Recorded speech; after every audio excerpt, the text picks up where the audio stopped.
Wirecard was one of Germany's most thriving tech startups, surpassing Deutsche Bank, Germany's #1 investment bank. Forbes rated Wirecard as one of the most innovative companies globally. Wirecard was known for reinvention and innovation. Despite this, Wirecard was caught in an entanglement of money laundering, fraud, deception, and theft. Wirecard shares went from €100 to less than €2 a share in 9 days, owing to their creditors $4 billion. So how did Markus Braun, former CEO of wire fraud, go from being hailed as one of the most innovative minds in German tech industry to a con man behind bars? Wirecard was founded in 1999. It was an online payment system acting as a middleman between the customer and producer. The transactions were safe and fast.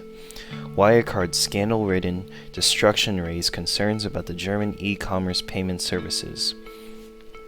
Wirecard was accused of short selling. Short selling is essentially betting that a company's share would go down and make a profit from it. This scandal brought to light 3 critical issues. First was the structure of the PSP, or Payment Service Provider, and the concentration of Wirecard's transactions in the market. Next was the evidence about the market concentration, about the chaotic fallout following the downfall based on realistic concerns. Finally, the correlation of company reporting to market data would have allowed for a more specific gauging of Wirecard's market relevance to ex ante. By drawing data-driven market surveys, interviews, and confirmational reverse data engineering, the researchers explored these questions. The researchers concluded that market power on the supply side of the market is somewhat sufficiently counterbalanced by the market side of the buyer. Essentially, Wirecard was not a systematically important payment service provider. It was not significant. The study ended why many market observers were all wrong about Wirecard.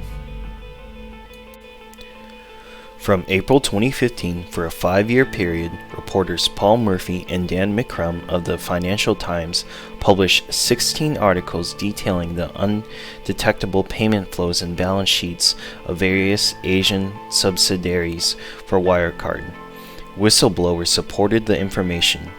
Moreover, other actors warned of the accounting inconsistencies, such as a 100-page Zetera report. As the rumors of false financial entries did not stop, Wirecard consistently deflected all allegations of false reporting and issued defamation was filed against the Financial Times journalists. In 2018, the financial auditor EY, or Ernst & Young, reviewed the company's balance sheets due to the allegation. However, in a turn of events, the 2 men that whistle-blew about the scandal were prosecuted by German authorities due to reporting on undisclosed stock positions. Another skeptic was Hendrik Lieber, who met Braun at an event held by Goldman Sachs. Lieber inquired Braun about their company's strategy. Lieber received evasive and pre-written-like answers, which led him to sell all of his Wirecard shares a few weeks later.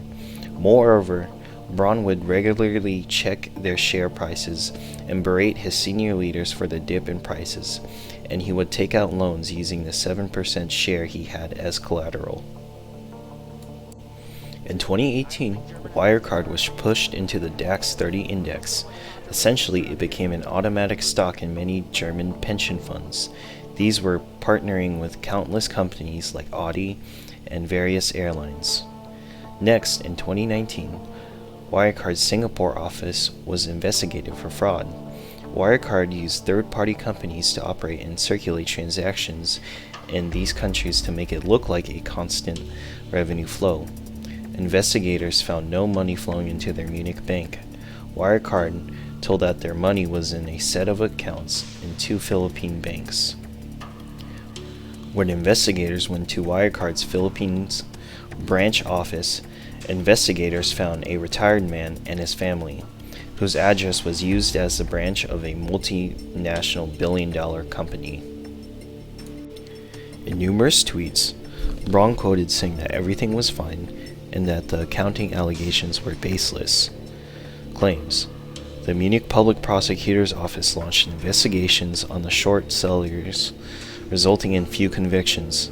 In early 2019, BaFin issued a 2-month ban, putting an embargo on the short sellings of Wirecard shares. Moreover, Wirecard launched a defamation for criminal complaints against Financial Times journalist MGMT. BaFin, in February 2019, along with the cooperation with several foreign authorities, commissioned the DPR, or the German Financial Reporting Enforcement Panel, to audit Wirecard's 2018 financial statements. The Federal Office for Economic Affairs and Export Control and financial analysts dismissed Financial Times allegations as fake news and short-selling propaganda. Until mid-2020, financial analysts were still forecasting Wirecard shares prices, estimating over $200.34. Moreover, Moody's rating agency gave Wirecard AG an investment rating in 2019.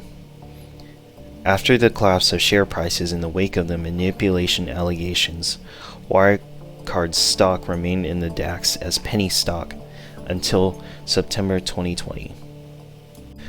Last June 2020, German police raided their Munich headquarters.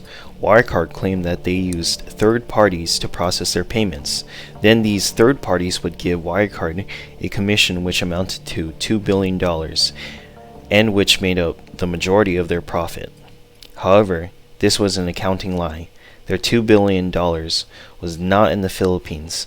Philippine Central Bank spokesperson stated that their money does not exist in their bank. Marcus Braun was arrested in the following weeks, and Wirecard made a statement saying the amount of money existed. After that, they filed for insolvency. Moreover, this scandal caused other companies who had Wirecard stocks to freeze their funds. So in conclusion, Wirecard was an up-and-coming rookie in the tech industry with innovations with digital payments. Later on during the 2010s, they became Germany's biggest insolvent payment processor and financial service provider. However, their stocks became so big that they DAXed into many retirees' portfolios, with the cracks forming around their business operations and keeping their money in third-party companies in other countries. Eventually, whistleblowers, financial auditors, and investigators discovered that Wirecard was essentially short-selling and money laundering their revenue. Moreover, operating and keeping their money in third-party companies in other countries ended with their stock crashing, causing many companies to freeze their stocks in Wirecard. Lastly, it led to Marcus Braun's arrest, which he is currently serving in jail.